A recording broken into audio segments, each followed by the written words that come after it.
It's funny.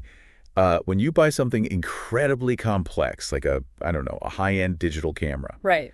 or honestly, even just a cheap piece of flat-pack furniture for your living room, there is this fundamental expectation of guidance. You Oh, know, absolutely. The manual. exactly. You open the cardboard box, and right there, sitting on top of all the confusing wooden parts and the little bags of screws, is an instruction manual. Yeah, it lays out all the pieces, the sequential steps, the warnings about what not to do. Right. It tells you exactly how the mechanism connects and functions. Yeah. There is a clearly defined blueprint. You aren't expected to just, guess how the dowels fit into the particle board. No, because that would be a disaster. It totally would. But then, and this is what's crazy to me, you zoom out and look at human development. You step into the most chaotic, high-stakes, deeply confusing period of life. Which is basically all of it. Yeah, I mean, whether that's the transition into young adulthood or just trying to navigate your career, your marriage, your life at literally any age. And suddenly, you're looking around for that manual, and the box is just completely empty. It really is. It's the ultimate scenario of operating without a net. We are essentially expected to assemble our own character, build functional relationships, and map out our entire futures with zero documentation. And that lack of a psychological blueprint, I mean, that is exactly what leads to the kind of foundational failures we see in people's personal and professional lives every single day. Because without a manual, we just default to trial and error, right? Exactly. And while trial and error works great for, figuring out a recipe in the kitchen or whatever, when you are dealing with the trajectory of your own future. Or the trust of the people you love. Right. Trial and error is a devastatingly expensive way to learn. Which brings us directly to our mission for today's deep dive. I'm really excited for this one. Me too. We are going to extract the foundational principles of personal effectiveness and relationship building from a book that actually attempted to write that missing manual. It's a massive undertaking. It is. The book is called The 7 Habits of Highly Effective Teens by Covey. Now, hold on. I know what you might be thinking right now. I can already hear the objections. Right. Like, teens. I'm listening to this while commuting to a corporate board meeting or while managing a whole household. Why on earth are we doing a deep dive on a book for teenagers? But stick with us here. Yeah, because as you'll see very quickly, these principles are completely universal. I mean, gravity doesn't care how old you are. No, it does not. And neither do the mechanics of human behavior. Precisely. And I think it is very much worth noting the pedigree of this source material. Sean Covey is the son of Stephen R. Covey. Right, the guy who wrote the massive corporate phenomenon, The 7 Habits of Highly Effective People. Exactly. But what Sean has done here isn't, well, he didn't just dilute his father's material. He didn't dumb it down. Not at all. He distilled those really complex psychological and leadership principles into their most potent, highly accessible forms. He strips away all the dense corporate jargon that adults often use to hide behind. Yeah, and he leaves us with the raw, exposed mechanics of how human beings actually succeed or fail. And he does it with a lot of self-deprecating humor, too, which I honestly found really disarming right out of the gate. Oh, his tone is fantastic. In the introduction, he actually jokes that his dad's mega success was basically built on using his own kids as guinea pigs for his, what did he call it, psycho experiments? Yeah, psycho experiments. He writes that it's the reason his siblings have major emotional problems, though he claims he somehow escaped uninjured. It establishes such a crucial, approachable tone. He also admits that as a teenager, he wasn't much of a reader himself. Yeah, he relied on Cliff's Notes to get through high school English classes. Which is such a highly strategic admission on his part. How so? Well, it immediately lowers your defensive barriers. He isn't positioning himself as some infallible, enlightened guru looking down from the mountaintop, handing down tablets of stone, Right, he's just a guy. He's positioning himself as a fellow traveler, someone who struggled, who took shortcuts, and you had to learn these lessons the hard way. But lest you think this is just some fluffy, feel-good self-help pamphlet because of all that humor, the credibility behind this material is staggering. Oh, absolutely. We are talking about endorsements and practical applications by world-class achievers across almost every conceivable domain. Athletes, CEOs, you name it. Yeah. Olympic gold medalists like figure skater Tara Lipinski and soccer legend Mia Hamm. NFL MVP Steve Young. legendary college football coach Lou Holtz. These are people who live and die by the razor-thin margins of high performance. Exactly, and they point to these exact habits as the bedrock of their ability to execute under pressure. Which tells us that we are dealing with pragmatic, field-tested tools. So, to lay out the blueprint for you today, for this deep dive, we're going to start by establishing the ground rules, defining what habits and principles actually are and why they govern our lives whether we want them to or not. The foundational stuff. Right. And from there, we will move into what Covey calls the private victory, which is the really intense, often unglamorous work of mastering yourself. Because the core philosophy here is that you cannot lead or succeed with others until you can actually lead yourself. Spot on. After we've secured that foundation, we'll transition to the public victory, exploring the mechanics of building resilient, synergistic relationships in a world that is honestly highly adversarial most of the time. And finally, we will explore the concept of renewal. Yes, the absolute crucial discipline of maintaining your edge over the long haul so you don't just burn out. So let's get into it. But before we can even begin to look at habit one, we have to pause and talk about what a habit actually is. Because it's one of those words we throw around all the time in casual conversation, right? Like, oh, I have a bad habit of biting my nails, or I have a habit of staying up too late. Yeah, we treat it like a minor character flaw. But Covey frames habit as something much more powerful and pervasive than just a quirky little behavior. There's this poem in the book titled I Am Habit, and man, it personifies the concept in a way that is honestly a little unsettling. It is a striking piece of writing because it strips away that illusion of control we often think we have. Do you have it there? I do. It reads, I am your constant companion. I am your greatest helper or heaviest burden. I will push you onward or drag you down to failure. Heavy stuff. Right. Eh? I am completely at your command. Half the things you do, you might just as well turn over to me, and I will be able to do them quickly and correctly. And then it builds to this crescendo. Take me, train me, be firm with me, and I will place the world at your feet. Be easy with me, and I will destroy you. I will destroy you. Yeah. I mean, wow, that is a lot darker than I expected for a book aimed at a younger demographic. But it perfectly captures the insidious nature of our repetitive behaviors. It frames habit not just as something you do, but almost as an autonomous machine operating within your own psychology. Exactly. It's a mechanism that you build piece by piece, which eventually turns around and operates you. And to make this really concrete, Covey outlines what he calls the 7 habits of highly defective teens. Or, let's be real, highly defective people in general. This is a brilliant pedagogical tool on his part. By defining the exact opposite of what we want to achieve, the target becomes much clearer. Because the brain is wired to look for danger, right? Yeah, the human brain is often better at recognizing danger or failure than it is at visualizing abstract success. So let's look at defective habit 1, react. Okay, break that down for me. This is the habit of blaming all of your problems on your parents, your teachers, your boss, the economy, the government. It is the absolute embrace of victimhood. So taking zero responsibility. 0. You act strictly on impulse, like an animal reacting to a stimulus. If you feel hungry, you eat whatever's in front of you. If someone yells at you, your immediate unthinking response is to yell back. If you feel like doing something wrong, you just do it without a second thought for the consequences. Exactly. But here's the thing that really struck me when looking at that list of defective habits. My initial thought was, wow, living like that sounds exhausting. But actually, it's the exact opposite, isn't it? In what way? Well, falling into those defective habits is the path of least resistance. It is incredibly easy to blame your boss for a missed deadline. Oh, for sure. It is biologically effortless to yell back when someone yells at you. It takes zero energy to be a victim. You've hit on the core tension of human behavior right there. You are describing psychological entropy? Entropy, like in physics. Yes. In physics, entropy is the natural tendency of systems to decline into disorder unless energy is applied to maintain them. A sandcastle naturally washes away.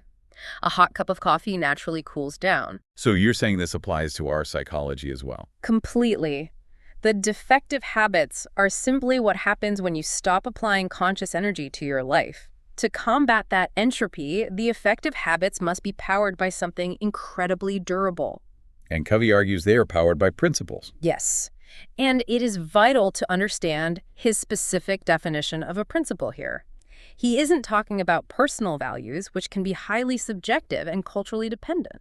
Right, like valuing a certain type of art or a political ideology. Exactly. He is talking about undeniable natural laws. Things like honesty, love, loyalty, hard work, patience.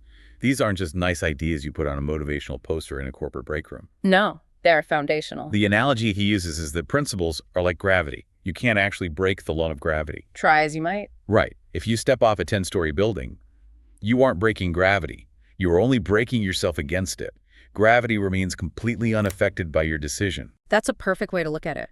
If you build a business relationship or a marriage on the foundation of deception, that relationship will eventually collapse. Because it's a natural law. Exactly. It has nothing to do with whether you are fundamentally a good or bad person. The structural integrity is simply not there to support the weight of reality. The principles rule, always. But I've got to say, the prospect of aligning your entire life with these massive, unyielding principles can trigger a lot of cognitive dissonance. It can be incredibly daunting. Oh, it's totally paralyzing for a lot of people. If someone tells me I need to overhaul my entire character and align perfectly with the undeniable laws of the universe by tomorrow morning, I'm just going to go take a nap instead. It's way too big. It really is. But Covey introduces this implementation strategy he calls baby steps. And I love that he relates it to that classic Bill Murray movie, What About Bob? Such a great reference. If you haven't seen it, Bill Murray plays this incredibly phobic, anxious guy who is utterly paralyzed by the world. And a psychiatrist tells him to just take baby steps. Don't worry about how to get all the way home. Right. Just take a baby step out of the office, then a baby step onto the elevator. It is a profound psychological intervention, masking as a 90s comedy trope. How does that actually work in the brain, though? Well, when you look at the neuroscience of habit formation, massive, sweeping changes trigger the brain's amygdala, which is the fear center. So the brain panics. Exactly. The brain perceives a massive shift in routine as a threat to survival, and it triggers paralysis or intense resistance. Oh, wow. But by shrinking the scope of the behavioral change down to a baby step, you essentially bypass the amygdala. You fly under the radar of your own fear response. That makes so much sense. So as we move through these habits today, the goal for you listening isn't immediate sweeping transformation. It is about identifying the smallest executable unit of positive behavior within each habit and simply doing that today. Okay, so if we understand that principles are the engine and taking baby steps is how we slowly build the machine, where do we actually start? It seems like it has to start internally before we can ever hope to deal with the chaos of other people. That is exactly right. You cannot give what you do not have. That is why Covey begins with the private victory. Mastering the man or woman in the mirror. Yes. And the core foundational concept here is what he calls the personal bank account, or the PBA. I love this concept. The personal bank account is such a tangible metaphor for self-trust and self-esteem. Just like a financial bank account at your local branch, you make deposits and you make withdrawals. But the currency here isn't dollars. Right. The currency is the promises you make to yourself. Give me an example. Well, say you tell yourself, I'm going to wake up at 6 a.m. and exercise. And then the alarm goes off and you hit snooze and sleep until 7:30. We've all been there. Yeah, we have. But the thing is, you didn't just miss a workout. You just made a massive withdrawal from your PBA. You lied to yourself. Yeah. And if you do that enough times, you go into psychological bankruptcy. You literally stop believing your own words. And that loss of self-trust is the root cause of so much anxiety and depression. When your word to yourself means nothing, you feel completely unmoored. Conversely, when you keep a promise to yourself, no matter how small a baby step you make a deposit, your internal baseline of confidence grows. There is a poem included in the book by Portia Nelson called Autobiography in 5 Short Chapters, and I think it illustrates this journey from a bankrupt PBA to a healthy one better than any clinical description could. I really want to dig into that poem because the narrative arc of it is so universally recognizable. It really is. It's about a person walking down a street and encountering a deep hole in the sidewalk. In the first chapter, they fall into the hole. They are lost, they are helpless, and crucially they say, it isn't my fault. Notice the language there. It isn't my fault. That is defective habit 1 firing on all cylinders. Total victimhood. They believe the environment controls them, and therefore they are powerless to change their circumstance. And it takes them forever to find a way out. Then, in chapter 2, they walk down the exact same street, they pretend they don't see the hole, and they fall in again. Naturally. They say, I can't believe I am in the same place. But it isn't my fault. Why do we do that? Why do human beings possess such an immense blind spot to our own repetitive mistakes? We keep walking down the same street knowing the hole is there. Because the familiar pain of the hole is often less terrifying than the unknown terrain of a different street. Wow, that's deep. We find a perverse comfort in our own misery as long as it is predictable. And again, the externalization of blame remains. They are protecting their ego at the cost of their progress. Chapter 3 is where the shift happens. They walk down the same street. They see the hole. They still fall in because, as the poem says, it's a habit. Right. But this time, their eyes are open. They acknowledge where they are. And they finally say, it is my fault. Mm-hmm. And because they take ownership, they get out immediately. This is the critical turning point of the private victory. The neural pathways of the old habit are still heavily grooved, so the behavior still fires. They still fall in. But consciousness has finally arrived. Exactly. The ownership of the fault is the very first vital deposit into the personal bank account. They are reclaiming their agency. Which leads to Chapter 4, where they walk down the same street, see the hole, and actually walk around it. A huge victory. And finally, Chapter 5, which is just one sentence. I walk down another street. Moving from unconscious victimization to conscious choice, and finally to a completely new paradigm of behavior. You are no longer navigating around the obstacles of your past. You have chosen a different future. And that realization leads us directly into habit 1, be proactive. I am the force.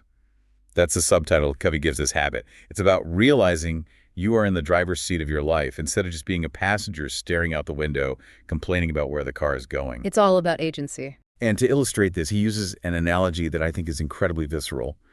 The soda pop versus the bottle of water. It is a remarkable way to visualize human reactivity versus proactivity. Think about a sealed can of soda. If you shake it up, meaning life throws something unexpected at you, someone cuts you off in traffic, your boss sends a passive-aggressive email on a Friday afternoon, your spouse snaps at you over something trivial. The pressure builds. Yes. The pressure builds inside that enclosed can. The carbonation is agitated. And the second the tab is popped, what happens? This explodes. It explodes, it fizzes everywhere, it makes a massive mess that someone else has to clean up. That is a reactive person. Their internal state and their outward behavior is entirely dictated by how much the external environment shakes them. And we have all been that can of soda. Oh, definitely. The tragedy of the reactive person is that they hand over the remote control of their emotions to whoever or whatever is around them. That's a great way to phrase it. Handing over the remote control. Contrast that with a plastic bottle of water. You can take that bottle of water and shake it violently. You can drop it on the floor. You can kick it across the room. But when you eventually unscrew the cap, nothing happens. Right. It does not explode. It is exactly the same calm, clear liquid it was before the agitation. A proactive person has insulated their response from their environment. They have created a buffer between stimulus and response. But how did that actually work in reality? Because it's one thing to say, just be water.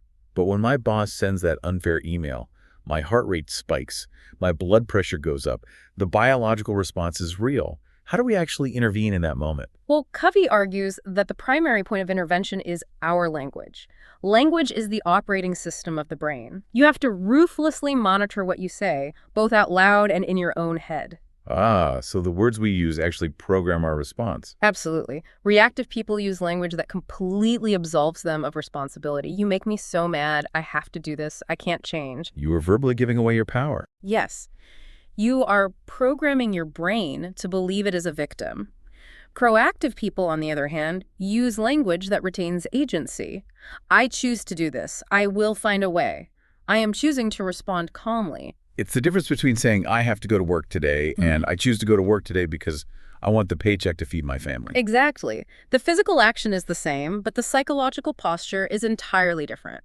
One is a prisoner, the other is an agent. And this concept is formalized in a framework called the circle of control, isn't it? Yes. Imagine two concentric circles. The outer, larger circle contains everything you care about: the global economy, the weather, what other people think of you, the mistakes you made yesterday, corporate policy. Covey calls this your circle of concern, right? Right. You care deeply about these things, but you have zero direct control over them.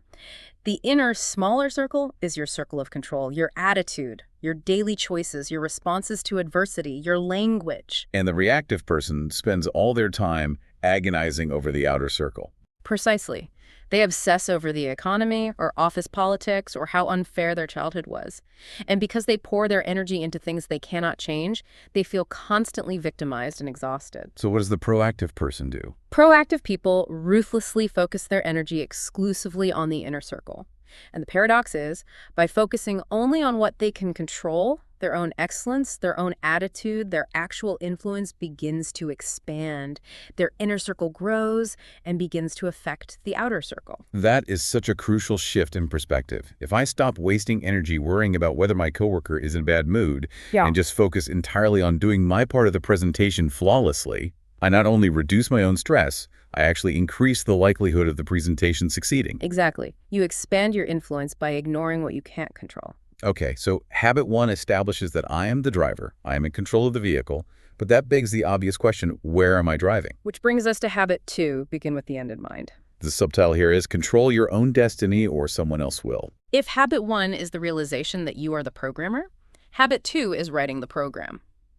We are talking about the concept of creating a personal mission statement. Now, I have to admit, when I first hear the phrase mission statement, my eyes immediately glaze over. Oh, I don't blame you. I picture some bland, bronze, corporate plaque in a bank lobby that says something meaningless about synergizing shareholder value while maximizing paradigm shifts. It feels so artificial. That is a very common and highly justified reaction. Corporate mission statements are often written by committee to offend the least amount of people, which makes them inherently meaningless. So how is a personal mission statement different? Covey is advocating for something deeply personal and structurally vital. Without a personal mission statement, you are simply driving a very fast car with no destination.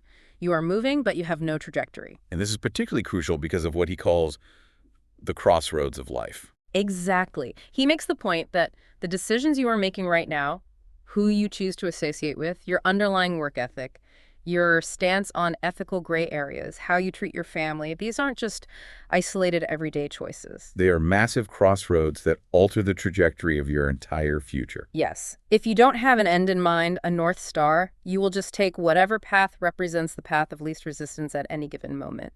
You'll just follow the crowd. To ground this concept, Covey shares the story of a teen named Adam Sosny. Oh, Adam's story is great.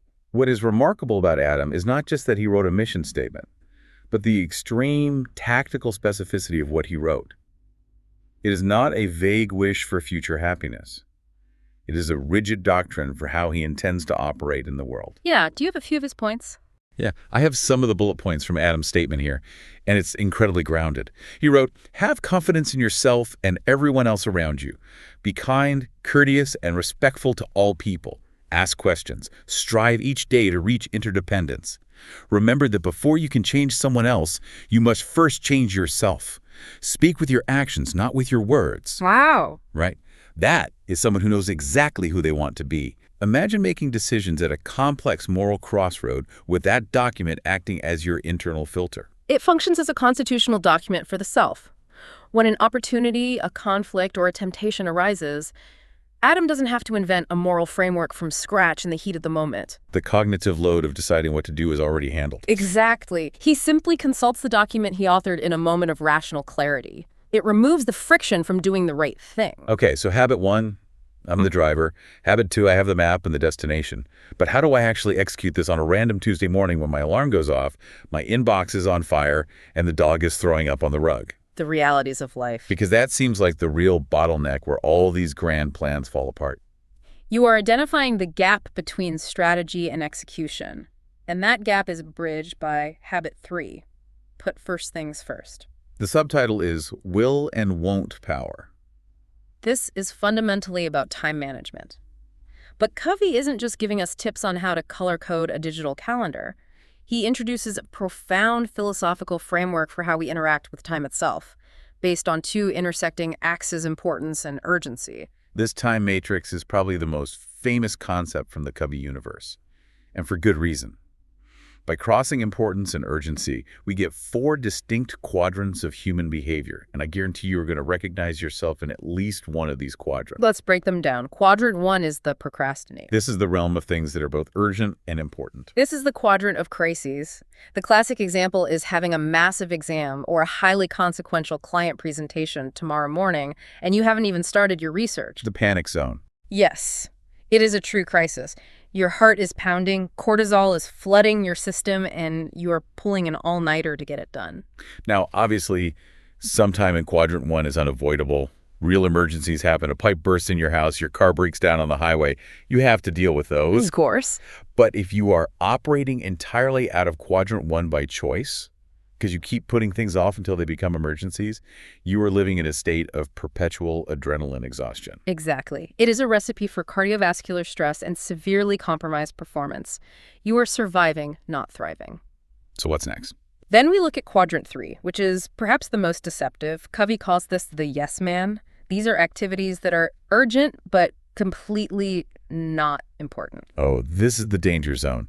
Unimportant phone calls, random people stopping by your desk to chat, reacting to every single email the second it chimes. Giving into peer pressure because someone demands an answer right now. It feels like you are being incredibly productive because you are moving so fast and checking off so many boxes.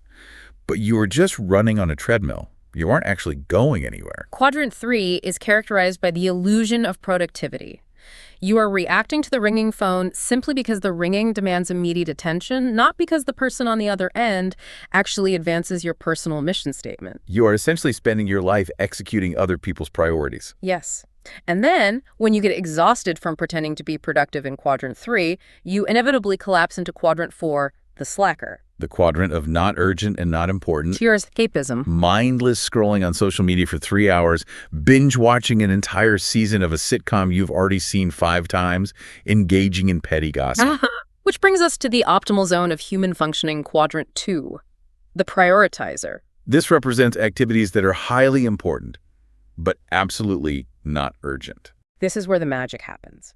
Planning, goal setting, deep relationship building, consistent exercise, preventative maintenance on your health or your home.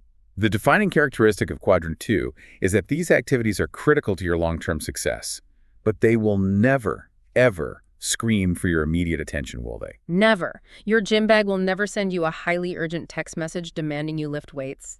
Your long-term strategic career plan will not cause an immediate crisis if you ignore it today. So it requires immense proactivity habit 1 to force yourself to spend time here. Yes, and Covey draws a brilliant connection here to our modern, hyper-connected society. We are completely addicted to urgency. We are the N-Now-W generation. We want next-day delivery, instant streaming, fast food. He compares our societal mindset to Veruca Salt, the spoiled rich girl in Willy Wonka, in the chocolate factory who stomps her foot and screams, "I want an Oompa Loompa and now, Daddy."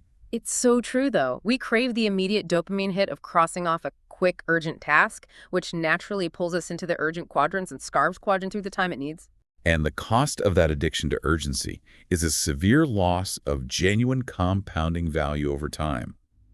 There's a poem in the text called The Value of Time that aims to disrupt that urgency addiction by forcing a shift in perspective. Read a bit of it. It's really impactful. Let me share a few lines from that because it really forces you to reevaluate how you are spending your Tuesday afternoons. To realize the value of 1 year, ask a student who failed a grade. To realize the value of 1 month, ask a mother who gave birth to a premature baby. Powerful. To realize the value of 1 hour, ask the lovers who are waiting to meet. To realize the value of 1 millisecond, ask the person who won a silver medal in the Olympics. That final line, the millisecond, determining the difference between gold and silver, between historical immortality and being forgotten, highlights the compounding nature of time. It's all about small increments. Exactly. The difference between the procrastinator in quadrant 1 and the prioritizer in quadrant 2 isn't usually massive, sweeping, dramatic actions. It is the disciplined, quiet allocation of small blocks of time to important things, consistently over years. And speaking of that quiet discipline, Covey mentions a phenomenal success secret discovered by a researcher named Albert E. Gray. Oh, this is a fascinating study. Gray spent years studying highly successful people across different industries to find their common denominator. He was looking for what made them different. Was it their IQ, their background, their outgoing personalities? But Gray found none of that. He found that all successful people share one simple, unglamorous habit. They do the things that failures don't like to do. That's it. It's not that successful people necessarily enjoy waking up at 5 a.m. to run or enjoy having difficult conversations. Right. They just have the willpower to do what matters and the won't power to say no to the easy distractions of quadrant 3 and 4. That realization is the ultimate crystallization of the private victory. Mastering your raw impulses, defining your long-term direction, and executing your priorities even when it is difficult and unrewarding in the short term. It builds an impenetrable personal bank account. And only when you have achieved that level of internal structural integrity are you truly ready to engage effectively with the outside world. Which means it's time to pivot. We've built the engine, now we have to take it out onto the highway. Okay. We are moving into Section 3, the public victory. The stuff life is actually made of. If the private victory was about building your personal bank account, the public victory is entirely about the relationship bank account, or the RBA. And to set the stakes for why this is so critical, Covey drops a truth bomb that I think we all intellectually know, but we constantly forget in the rush of our daily lives. On their deathbed, nobody ever wishes they spent more time at the office answering emails. Never.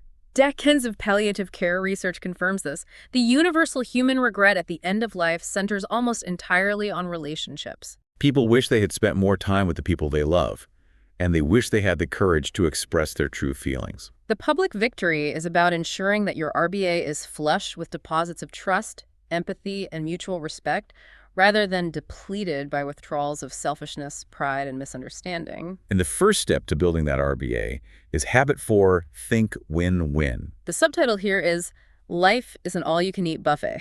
But before we get to the buffet, we have to look at the alternative paradigms because, frankly, most of us operate by default in one of the defective relationship models. We are conditioned by society, sports, and business to view the world through a competitive lens. So let's analyze these defective models. The first is win-lose. This is the totem pole approach to relationships, right? Yes. You view every interaction as a zero-sum game. For me to step up, you must be pushed down.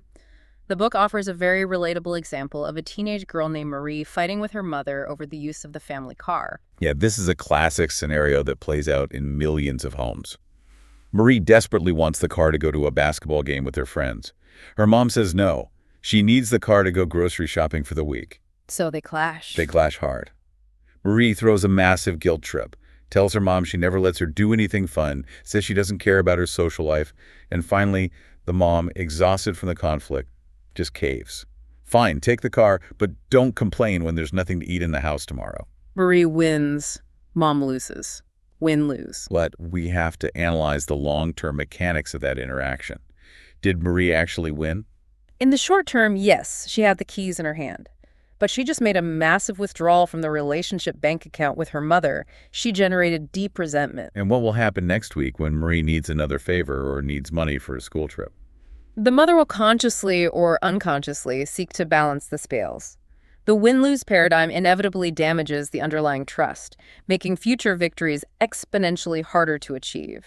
You win the battle, but you poison the well. It's totally short-sighted. But then you have the flip side of that coin, which is lose-win. This is the doormat syndrome. You just continually cave in to everyone else to keep the peace. You hide your true feelings, you take the blame for things you didn't do, you let people walk all over you at work. And sometimes society praises this as being noble or selfless. But inside, you're just building up a massive reservoir of toxic resentment that will eventually boil over. Precisely. And when a highly aggressive win-lose personality encounters a submissive lose-win personality, it is initially a very functional yet highly abusive dynamic. The win-lose person takes and the lose-win person gives. But eventually, the lose-win person's resentment reaches a breaking point. And that breaks down into the third paradigm, lose-lose. This is the downward spiral of revenge. It is the mindset of, if I'm going down, I am taking you with me. It's two incredibly stubborn people going to court over a petty dispute, spending $50,000 in legal fees to fight over a $10,000 asset, resulting in mutual destruction. Which brings us to the ultimate goal. The paradigm shift, win-win, the all-you-can-eat buffet. It's the fundamental belief that there is plenty of success to go around. If my coworker gets a promotion, it doesn't mean there's less success available for me. Success isn't a pie with only 8 slices, where if you take a big slice, I get a smaller one. It's an endless buffet. Exactly. If we both approach a conflict or a negotiation genuinely wanting the other person to also walk away happy, the creative solutions we can come up with are limitless. But, and this is the massive friction point in human communication, achieving win-win, is literally impossible if you do not understand what the other person actually considers a win. You cannot negotiate a mutually beneficial outcome blindly. You have to know what they value. Which provides the necessary psychological transition to habit 5, seek first to understand, then to be understood. You have 2 ears and 1 mouth. Hello. That's the quote from the book. This habit is all about communication, specifically listening. And man, reading the breakdown of the 5 poor listening styles in this book was like looking into a brutal mirror. It's very confronting. I realized I have probably utilized all of these in the past 24 hours alone. They are very common defensive postures that we adopt to conserve mental energy. Let's unpack them, because awareness is the first step to dismantling them. The first is spacing out. Someone is talking directly to you, but your mind is completely elsewhere. You are thinking about what to make for dinner or replaying an argument you had yesterday. You aren't present. The lights are on, but nobody's home. The second is pretend listening. This is slightly more active. You still aren't paying attention, but you are offering generic affirmative noises to fake it. Yeah, wow, crazy, cool. Which people can almost always detect, and it feels deeply dismissive. It really does. Number 3 is selective listening. You are paying attention, but only to the parts of the conversation that interest you or validate your own pre-existing opinions. As soon as the person says something you disagree with or changes the subject to something you don't care about, you tune out. Number 4 is word listening. This is tricky because you are actually hearing the literal words the person is saying, but you are completely ignoring the context, the body language, the tone of voice, the actual emotion behind the words. Do you have an example of that? Like a friend says, "I'm fine," while looking at the floor with tears in their eyes, and you just say, "Great, let's go get pizza," because you only listen to the word fine. Wow, yeah, that happens a lot. And the final poor listening style is perhaps the most insidious because we often confuse it with being helpful, self-centered listening. Oh, this one got me. This is when we listen entirely from our own point of view. Instead of trying to stand in their shoes, we are constantly judging them, evaluating their choices, or, most commonly, preparing our own brilliant advice before they have even finished speaking. We hear their problem, and our immediate internal thought is, well, when that happened to me, I did X. We hijack their experience and make it about us. Okay, so if those are the bad ways to listen, and we all do them, Yeah. What's the solution? Covey suggests a technique called mirroring. Now, I've got to push back on this a little bit, because when I hear the word mirroring, I think of literally just repeating what someone just said. Right. Like my spouse says, "I'm really stressed about this deadline at work." And I reply, "You are really stressed about this deadline at work." Isn't that just parroting?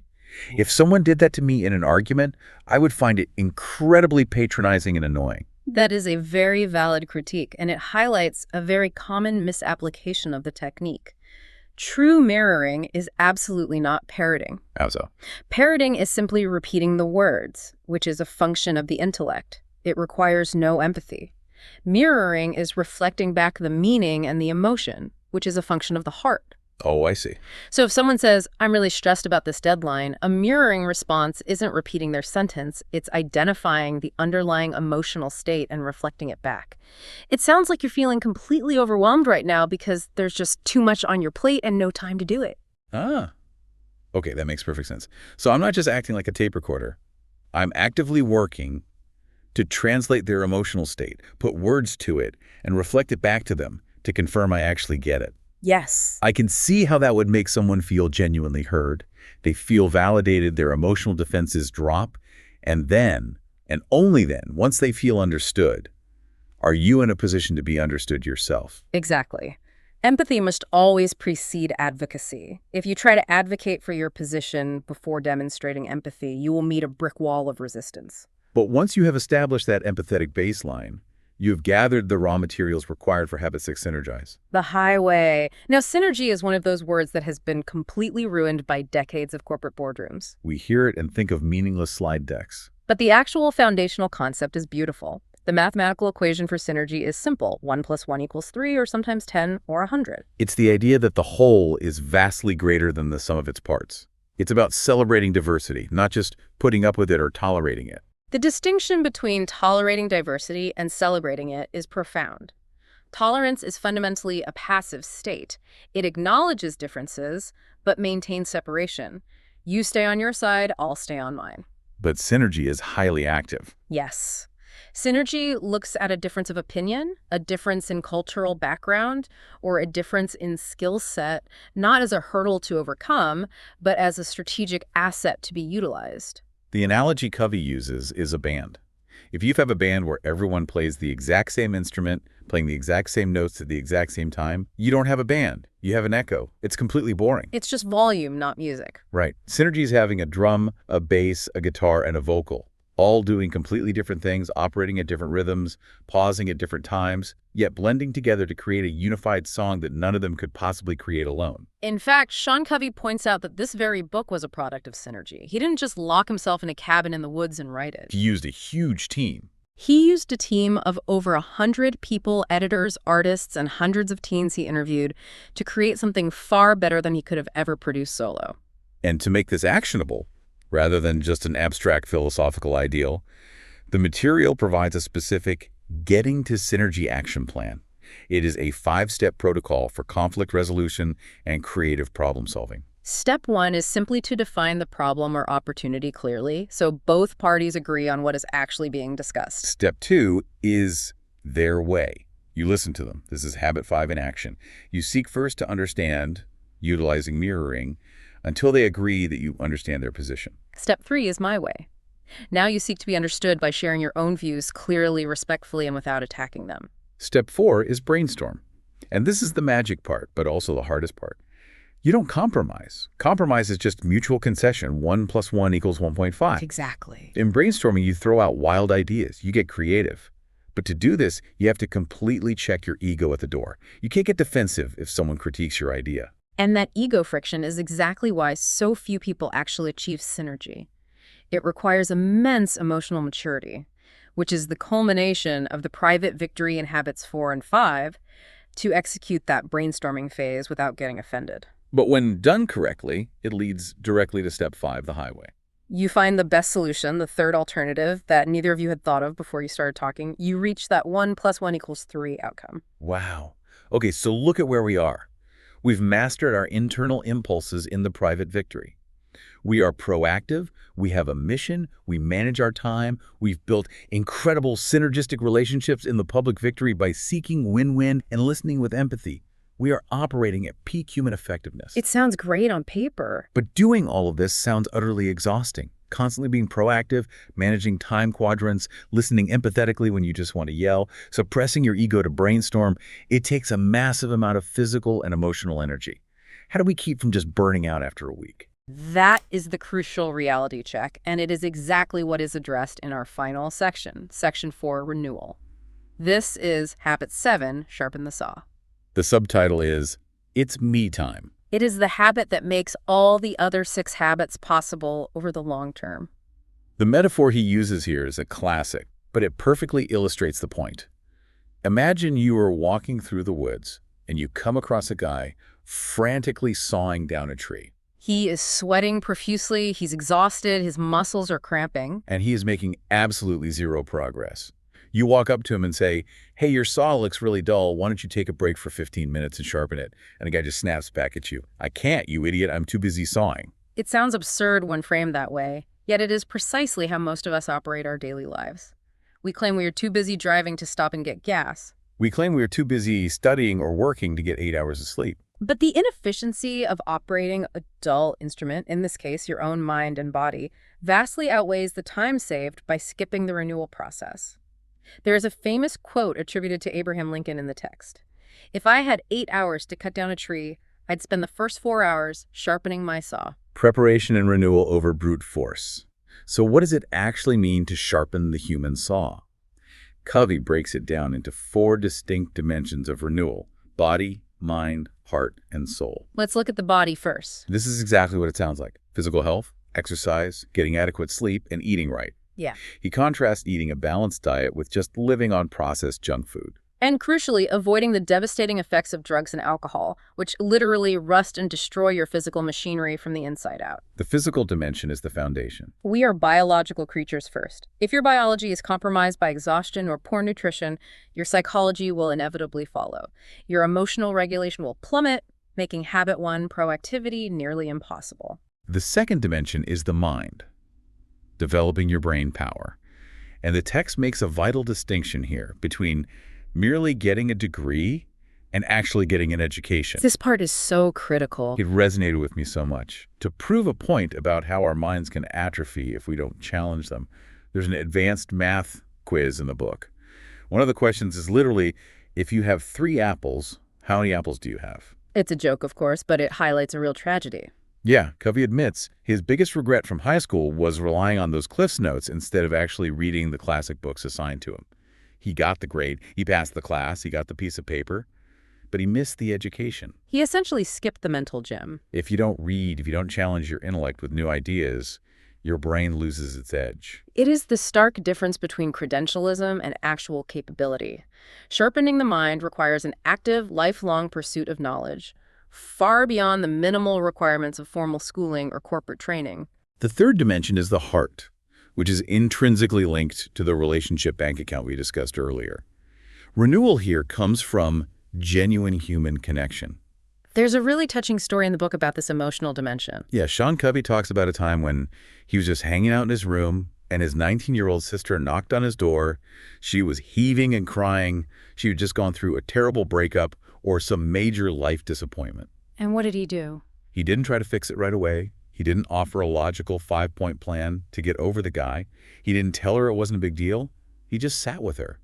He listened. He mirrored her emotions. He made a massive deposit into her relationship bank account. And the beautiful paradox is, by being there for her, he renewed his own heart as well.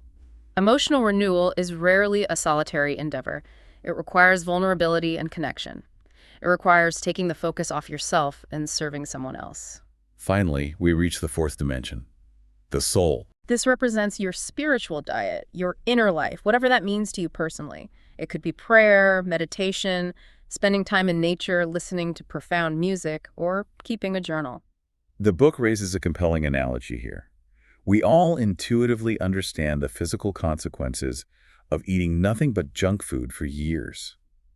You would become lethargic, diseased, and physically broken. Yet, we rarely pause to consider the consequences of feeding our souls trash. That is such a powerful thought. If you consume nothing but negative media, toxic gossip, violent entertainment, and superficial social media comparisons for years on end, what does that do to your inner life? Your soul becomes malnourished. It becomes cynical and hollow. You have to feed your mind and soul quality ingredients if you want to produce a quality life. So we have the 4 dimensions: body, mind, heart, and soul. Regular, balanced renewal across all 4 of these areas is the definition of a sharpened saw. It is what gives you the energy to execute the other 6 habits. Okay, I have to play devil's advocate here for a second. Go for it. Because the book actually features a teenager named Larissa who voices exactly what I'm feeling right now, and what I'm sure a lot of you are feeling. She essentially says, "Get real, Sean," who has time for perfect 4-dimensional balance every single day. I have school, I have extracurriculars, I'm trying to get into college, I have a part-time job. If I go to sleep early to sharpen my saw, I fail my calculus test tomorrow. It feels like a luxury reserved for people who aren't in the trenches of real life. Exactly. Larissa's pushback is highly pragmatic, and the response in the text is equally grounded in reality. The principle of renewal does not mandate a perfectly symmetrical, Zen-like daily routine. Life isn't like that. No, life naturally features periods of intense, necessary imbalance. You will have a week of final exams, or a massive project rollout at work, or a newborn baby at home where you are sleep-deprived, eating out of vending machines, and completely ignoring your journal. That is the reality of friction in life. The principle of Habit 7 is not about daily perfection. It is about macroscopic equilibrium. You might sprint and burn the candle at both ends for a week, but you must recognize the absolute necessity of taking the following weekend to recover, sleep, and reconnect with your family. It is the conscious, regular commitment to overall renewal that prevents systemic, catastrophic burnout. You push hard, but you never, ever forget to eventually step back and sharpen the blade. That makes it so much more achievable. You don't have to be perfectly balanced every hour of the day. You just have to be self-aware enough to know when the saw is getting dull. Precisely. All right, let's bring this incredible, massive journey to a close. We have covered a tremendous amount of ground today. The underlying principles, the intense internal work of the private victory, the empathy and collaboration of the public victory, and the sustaining power of renewal. It's a lot to process. It is. And if you are listening to this right now feeling a bit overwhelmed by how much work it takes to be highly effective, Remember the strategy from the very beginning. Baby steps. You do not have to tackle all 7 habits by tomorrow morning. That will only trigger your amygdala and lead to failure. Pick one quadrant to focus on.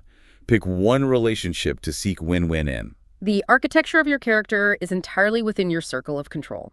It merely requires the proactivity to begin and the discipline to continue. As the Reverend Jesse Jackson is quoted saying in the text, "Keep hope alive." You can change the trajectory of your life at any moment, at any crossroad. It's never too late to start walking down another street.